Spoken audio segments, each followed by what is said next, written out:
And back on the Crosley BC-654a, I've taken all the screws out that hold the damaged power connector retainer on here.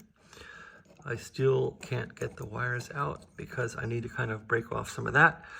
Luckily, the stuff is pot metal, which breaks easy. Unluckily for me, though, that it did break in the first place by the previous owners, who might have been private owners or the actual Army Corps. Okay, and there's a little bracket that came off in the back with its proper little bolt. And there's one screw holding on the bottom of that thing, and a similar bolt, another bolt like this that I have sitting pretty on my desk. So there are two bolts like that one. So now the problem is, I have these wires here. I can't get this off. I don't want to unsolder these wires. There's no way I want to do that. So I'm going to use the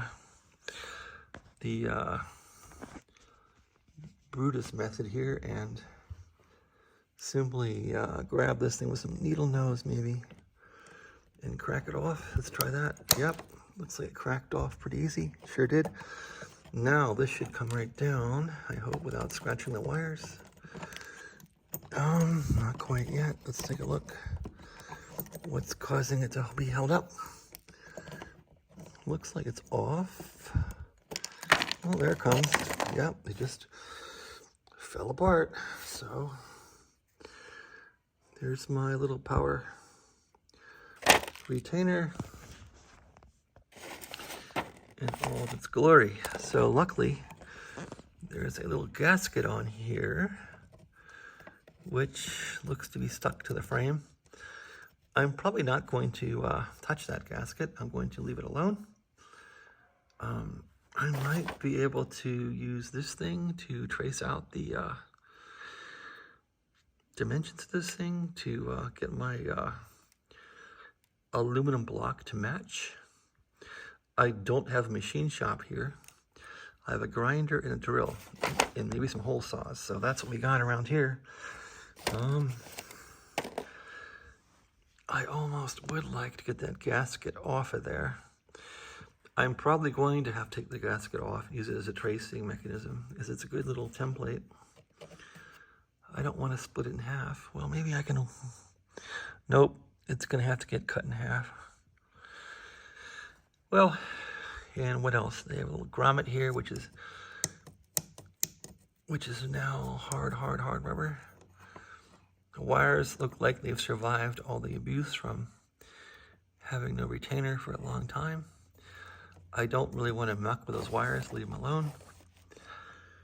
Okay, that's about it. I'm going to get to it. I have my part on the way from Amazon, and I'll fill you in on how we proceed when that part comes. I'm hoping this is 28 millimeters here. I measured 28 millimeters, and the part was 28 millimeters. Well, let's measure it again. Get the measuring tape here, and we'll do it again. I think that was 28 millimeters exactly. If I can get this thing lined up to see what it looks like.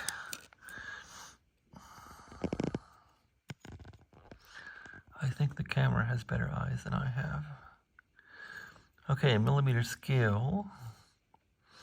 I can't line it up looking through the camera very well.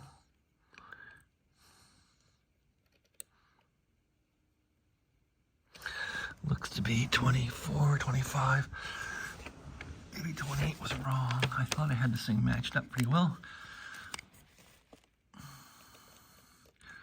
Okay, that's a centimeter scale. Gonna start at 5 centimeters there and see where it goes. 5 centimeters.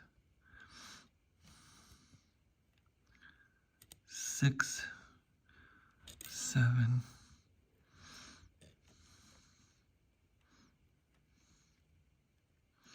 Yeah, it might be 28.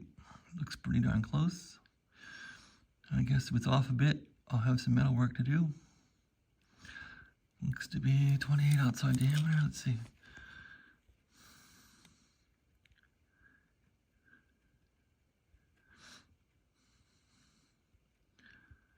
It